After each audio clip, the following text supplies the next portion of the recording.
Good morning students, welcome back. So ಕಳೆದ ಪೀರಿಯಡಲ್ಲಿ ನಾವು ಬೋಹರ್ಸ್ ಮಾಡೆಲ್ನ ಲಿಮಿಟೇಷನ್ಸ್ಗಳನ್ನು ಮಾತಾಡಿದ್ವಿ. ಈಗ ನಾವು ಮುಂದೆ ಹೋಗೋಣ. ಎಲೆಕ್ಟ್ರೋಮ್ಯಾಗ್ನೆಟಿಕ್ ರೇಡಿಯೇಷನ್ಸ್ಗಳ ಬೇರೆ ಬೇರೆ ಪ್ರಾಪರ್ಟೀಸ್ಗಳು ಹೇಗೆಲ್ಲ ನಮಗೆ ಅನುಕೂಲ ಮಾಡಿದ್ವು to understand the structure of an atom ಅನ್ನೋದನ್ನು ತಿಳ್ಕೊಳಕ್ಕೆ ಹೋಗೋಣ. ಅದೇ ಈ ಸಂದರ್ಭದಲ್ಲಿ ಸುಮಾರಷ್ಟು ಹೊಸ ಹೊಸ ಇನ್ವೆನ್ಷನ್ಸ್ಗಳು ಕೂಡ ಅದು. ಆ ಇನ್ವೆನ್ಷನ್ಗಳಲ್ಲಿ ತುಂಬ ಇಂಪಾರ್ಟೆಂಟ್ ಆಗಿರ್ತಕ್ಕಂಥದ್ದು ಅಂತಂದರೆ ಡ್ಯುಯಲ್ ನೇಚರ್ ಆಫ್ ಮ್ಯಾಟರ್ ಅಂತಕ್ಕಂಥದ್ದು.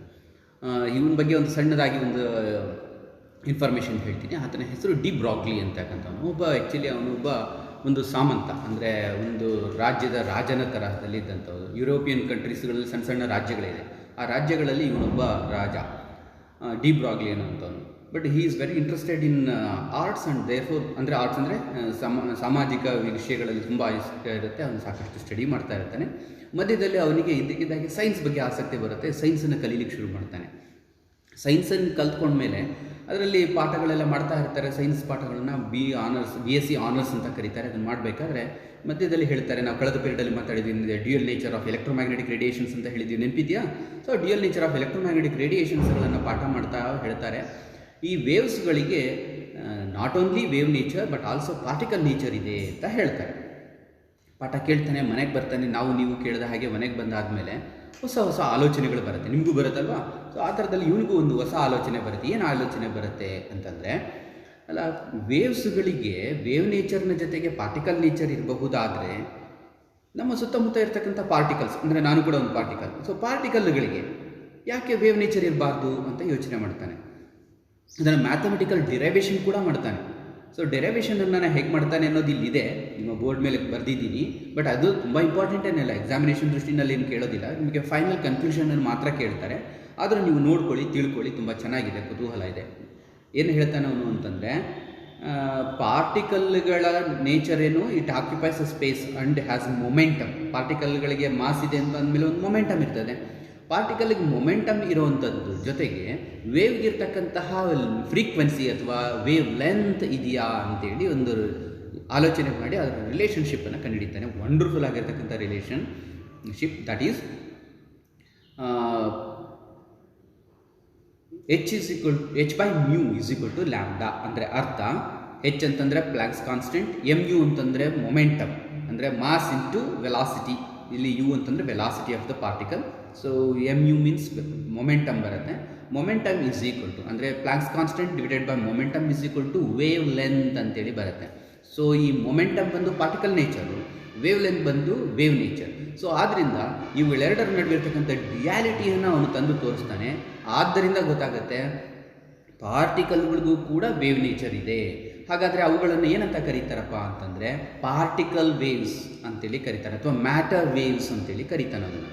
So de Broglie pointed out that matter particle in motion, ಅಂದರೆ especially electron type of particles, ದೊಡ್ಡ ದೊಡ್ಡ ಪಾರ್ಟಿಕಲ್ಸ್ ಅಲ್ಲ, ನಮ್ಮಂಥ ದೊಡ್ಡ ದೊಡ್ಡ ಅಥವಾ ಬಾಲ್ನಂಥ ದೊಡ್ಡ ಪಾರ್ಟಿಕಲ್ಸ್ಗಳಿಗೆ ವೇವ್ ಲೆಂತ್ ಇರುತ್ತೆ. ಆದರೆ ಅದು ಎಷ್ಟು ದೊಡ್ಡ ವೇವ್ ಲೆಂತ್ ಇರುತ್ತಪ್ಪ ಅಂತಂದರೆ you cannot measure it, you cannot have any sense of it. ಆದ್ದರಿಂದ ಅದರದ್ದು ಸಿಗ್ನಿಫಿಕೆಂಟ್ ಆಗಲ್ಲ. ಸೊ ಸಿಗ್ನಿಫಿಕೆಂಟ್ ಆಗಿರ್ತಕ್ಕಂಥ ವೇವ್ ಲೆಂತ್ ಯಾರಿಂದ ಬರುತ್ತಪ್ಪ ಅಂತಂದರೆ ಎಲೆಕ್ಟ್ರಾನ್ ಟೈಪ್ ಆಫ್ ಪಾರ್ಟಿಕಲ್ಸ್, ಅಂದರೆ ಸ್ಮಾಲೆಸ್ಟ್ ಪಾರ್ಟಿಕಲ್ಸ್ ಆಗಿರಬೇಕು. ಅದು ಮತ್ತು ಏನಾಗಿರಬೇಕು, ಸ್ಟ್ಯಾಟಿಕ್ ಆಗಿರಬಾರ್ದು, it should be moving. So matter particle in motion have wave properties. So ಅದಕ್ಕೋಸ್ಕರ ಅವನೊಂದು ಡಿರೈವೇಷನನ್ನು ಮಾಡ್ತಾನೆ. So derivation H/P = lambda. So P is the momentum of electron. So ಈ ರೀತಿಯ ಒಂದು ಕನ್ಕ್ಲೂಷನ್ಗೆ ಬರ್ತಾನೆ. ಅಂದರೆ ಅರ್ಥ, ಪಾರ್ಟಿಕಲ್ಸಿಗೂ ಕೂಡ ವೇವ್ ನೇಚರ್ ಇದೆ ಅನ್ನುವಂಥದ್ದನ್ನು ತೋರಿಸ್ತಾನೆ. ಇದಾದ ಮೇಲೆ ಇವೆಲ್ಲ ಸೈನ್ಸ್ ಡೆವಲಪ್ಮೆಂಟ್ಸನ್ನು ಗಮನಿಸಿದಂತಹ ಒಬ್ಬ ವಿಜ್ಞಾನಿ, ಸೊ ಅವನೇನು ಮಾಡ್ತಾನೆ ಅಂದರೆ ಹೈಸೆನ್ಬರ್ಗ್ ಅಂತಕ್ಕಂಥ ಒಬ್ಬ ಸೈಂಟಿಸ್ಟು, ಅವನು ಒಂದು ಯೋಚನೆಯನ್ನು ಮಾಡ್ತಾನೆ. ಏನು ಯೋಚನೆ ಮಾಡ್ತಾನೆ ಅಂತಂದರೆ, ಈಗ ನಾವು ಒಂದು ವಸ್ತು ಇದೆ ಅಂತ ಇಟ್ಕೊಳ್ಳಿ, ಒಂದು ಗೋಲಿ ಇದೆ ಅಥವಾ ಒಂದು ಬಾಲ್ ಇದೆ ಅಂತ ಇಟ್ಕೊಂಡು, ಹೇಗೆ ನೋಡ್ತೀವಿ ಅದನ್ನು ಬೈ ಸೀಯಿಂಗ್ ಅವರ್ ಐಸ್. ನಮ್ಮ ಕಣ್ಣುಗಳೇ ಅದನ್ನು ಹೇಗೆ ಗುರುತಿಸುತ್ತೆ? By the reflection of light, right? So ಈಗ ಒಂದು ವಸ್ತು ಮೇಲೆ, ಈಗ ನನ್ನ ಕೈ ನಿಮಗೆ ಕಾಣಿಸ್ತಾ ಇದೆ, ಯಾಕೆ ಅಂತಂದರೆ ಬಂದಂತಹ ಬೆಳಕು ಅದರ ಮೇಲೆ ಬಿದ್ದು ಪ್ರತಿಫಲಿಸಿ ನಿಮಗೆ ಬಂದು ತಲುಪ್ತಾ ಇದೆ ಅಲ್ವಾ? ಸೊ ನಿಮ್ಮ ಹತ್ರ ಬರಬೇಕಾದಂತಹದ್ದು ಕೈ ಬರೋದಿಲ್ಲ, ಕೈ ಮೇಲೆ ಬಿದ್ದಂತಹ ಬೆಳಕು ಪ್ರತಿಫಲಿಸ್ತಾ ಇದೆ. ಈ ರೀತಿ ಪ್ರತಿಫಲಿಸುವುದರಿಂದ, ಅಂದರೆ ರಿಫ್ಲೆಕ್ಷನ್ ಆಗುವುದರಿಂದ ಬರುತ್ತೆ. ಈಗ ನನ್ನ ಕೈ ಮೇಲೆ ಬಿದ್ದಂತಹ ಬೆಳಕು ರಿಫ್ಲೆಕ್ಷನ್ ಆಗುತ್ತೆ. ಯಾಕೆ ಅಂತಂದರೆ ಇದು ತುಂಬ ಪಾರ್ಟಿಕಲ್ ನೇಚರ್, ಅಂದರೆ ಹೆವಿ ಮಾಸ್ ಇರೋದು. ಇದ್ರ ಮೇಲೆ ಬಿದ್ದಂಥ ಬೆಳಕು ಪ್ರತಿಫಲಿಸುತ್ತೆ. ಈಗ ಇದರ ಸೈಜ್ ಚಿಕ್ಕದಾಗ್ತಾ ಆಗ್ತಾ ಆಗ್ತಾ ಆಗ್ತಾ ಆಗ್ತಾ ಆಗ್ತಾ ಒಂದು ಸಣ್ಣ ಎಲೆಕ್ಟ್ರಾನ್ ಅಂತ ಆಯಿತು ಅಂತ ಇಟ್ಕೊಳ್ಳಿ. ಅವಾಗ ಏನಾಗುತ್ತೆ, ಈ ವೇವ್ ಏನು ಬರುತ್ತೆ, ಈ ಪಾರ್ಟಿಕಲ್ ಮೇಲೆ ಬಿದ್ದ ಮೇಲೆ ಪ್ರತಿಫಲಿಸಿ ಬರುತ್ತಲ್ಲ, ಪ್ರತಿಫಲಿಸಿ ನಿಮ್ಮ ಹತ್ರ ಬರುವಾಗ ಏನೆಲ್ಲ ಮಾಡಬಹುದು? ಒಂದು ಪಾರ್ಟಿಕಲ್ಲು ಇನ್ನೊಂದು ಪಾರ್ಟಿಕಲ್ ಡಿಕ್ಕಿ ಹೊಡೆದ್ರೆ ಏನಾಗಬಹುದು ಅದಾಗಬಹುದಲ್ವಾ? ಅಂದರೆ ಅರ್ಥ, ಒಂದು ಗೋಲಿಗೆ ಇನ್ನೊಂದು ಗೋಲಿ ಒಂದು ಡಿಕ್ಕಿ ಹೊಡೆದ್ರೆ ಏನಾಗುತ್ತೆ, ಮೊಮೆಂಟಮ್ ಸಿಗುತ್ತೆ, ಟ್ರಾನ್ಸ್ಫರ್ ಆಗುತ್ತೆ. ಸೊ ಅದರಿಂದ ಇದರ ಡೈರೆಕ್ಷನ್ ಚೇಂಜ್ ಆಗುತ್ತೆ, ಇದರ ಪೊಸಿಷನ್ ಚೇಂಜ್ ಆಗುತ್ತೆ. Same thing happens if electromagnetic radiation falls on very small particles like electrons and reflect back. So ಹೀಗಾಗೋದ್ರಿಂದ ಏನಾಗುತ್ತೆ, ಇದರ ಎಕ್ಸಾಕ್ಟ್ ಮೊಮೆಂಟಮ್ ಗೊತ್ತಾಗಲ್ಲ, ಅಥವಾ ಅದರ ಎಕ್ಸಾಕ್ಟ್ ಪೊಸಿಷನ್ ಗೊತ್ತಾಗೋದಿಲ್ಲ. ಸೊ ಈಗಾಗೋದ್ರಿಂದ ಏನಾಗುತ್ತೆ ಅಂತಂದರೆ, ನಾವು ಅಂದ್ಕೊಂಡ್ವಲ್ಲ, ಅಥವಾ ರುದರ್ಫರ್ಡ್ ಅಥವಾ ಬೋರ್ ಏನು ಅಂದ್ಕೊಂಡ್ರು, ನ್ಯೂಕ್ಲಿಯಸ್ ಸುತ್ತ ಎಲೆಕ್ಟ್ರಾನ್ಗಳು ಒಂದು ಪರ್ಟಿಕ್ಯುಲರ್ ಪಾತಲ್ಲಿ ಸುತ್ತ ಹಾಕತ್ವೆ ಅಂತ ಏನು ಅಂದ್ಕೊಂಡ್ರು, ಅದು ತಪ್ಪಾಯಿತು. ಅಂದರೆ ಅರ್ಥ, ಒಂದು ಪಾತ್ ಅಂದರೆ ಅದರ ಒಂದು ಪ್ಲೇಸನ್ನು, ಎಕ್ಸಾಕ್ಟ್ ಲೊಕೇಶನನ್ನು ನಾವು ಗುರ್ಸೋಕ್ಕಾಗೋದಿಲ್ಲ. ಏನು ಮಾಡ್ಬೋದು, ಸೊ ಎಲೆಕ್ಟ್ರಾನ್ ಇಲ್ಲಿರಬಹುದು ಅಂತ ಹೇಳ್ಬೋದು.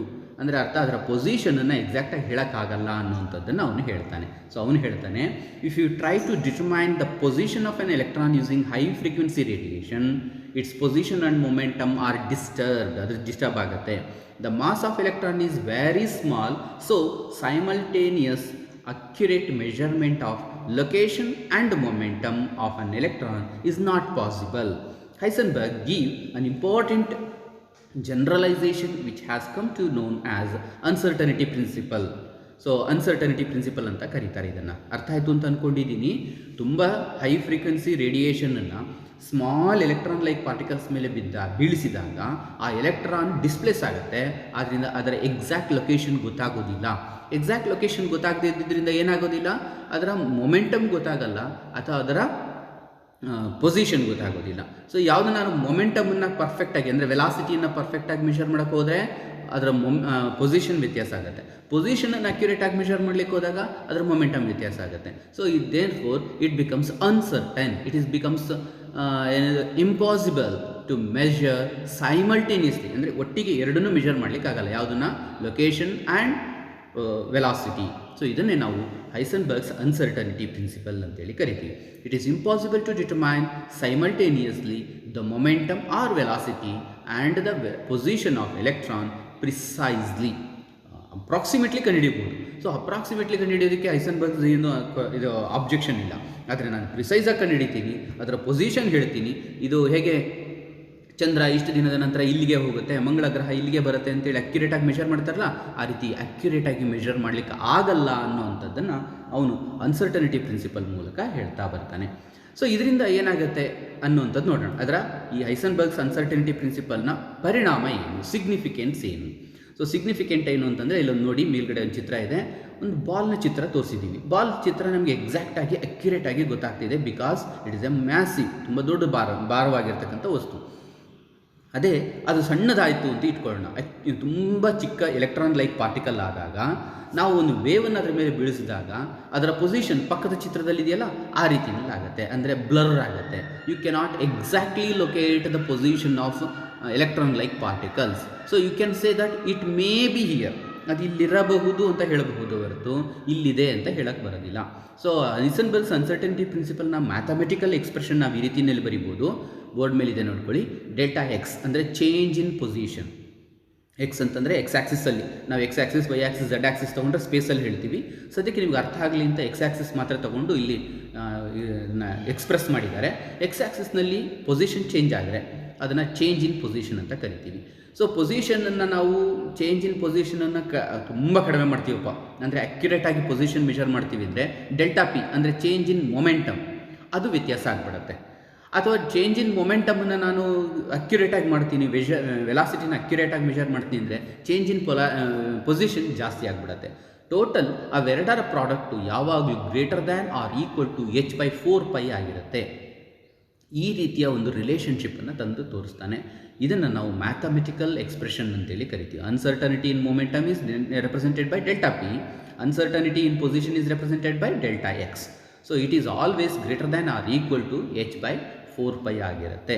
ಸೊ ಈ ರೀತಿ ಕಾರಣದಿಂದ ನಾವು ಒಂದು ಎಕ್ಸಾಕ್ಟ್ ಪಾತ್ ಆಫ್ ಎಲೆಕ್ಟ್ರಾನ್ ಅಥವಾ ಒಂದು ಆರ್ಬಿಟ್ ಆಫ್ ಎಲೆಕ್ಟ್ರಾನ್ ಅಂತೇಳಿ ಗುರ್ಸೋಕ್ಕೆ ಬರೋದಿಲ್ಲ.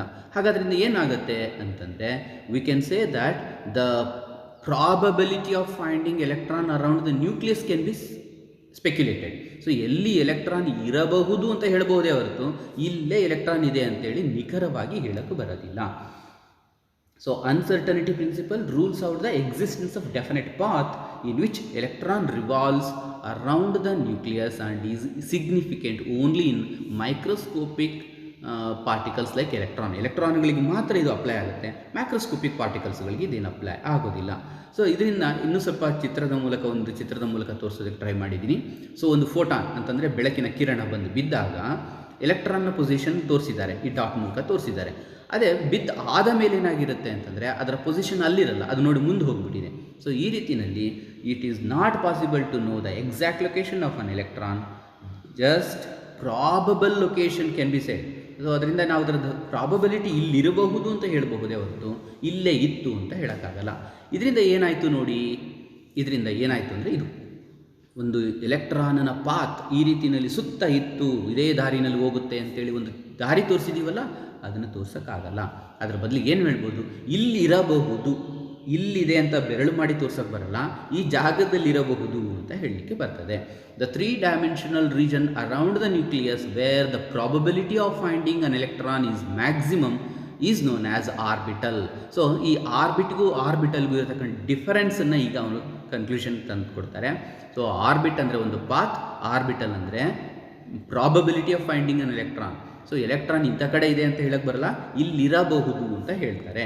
ಸೊ ಈ ರೀತಿಯ ಮೂಲಕ ಒಂದು ಹೊಸ ಕಾನ್ಸೆಪ್ಟ್ ಬರುತ್ತೆ, that is orbital concept. Understood? So orbital ಕಾನ್ಸೆಪ್ಟನ್ನು ಯಾರು ತಂದು ಕೊಡ್ತಾರೆ, ಯಾರಿಂದ ಬರ್ತಾರೆ? ಅನ್ಸರ್ಟನಿಟಿ ಪ್ರಿನ್ಸಿಪಲ್, ಹೈಸೆನ್ಬರ್ಗ್ ಅನ್ಸರ್ಟನಿಟಿ ಪ್ರಿನ್ಸಿಪಲ್ನ ಒಂದು ಕೊಡುಗೆ.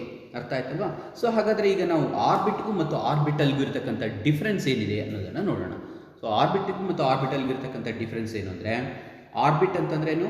It is A circular path around the nucleus in which electron revolves. ಅಂದರೆ ಎಲೆಕ್ಟ್ರಾನ್ ಸುತ್ತುತ್ತಾ ಇರ್ತಕ್ಕಂಥ ನ್ಯೂಕ್ಲಿಯಸ್ ಸುತ್ತುತ್ತಾ ಇರ್ತಕ್ಕಂಥ ಒಂದು ಪಾತ್ ಆರ್ಬಿಟ್ ಪ್ರಕಾರ. ಅದೇ ಆರ್ಬಿಟಲ್ ಅಂದರೆ ಏನು?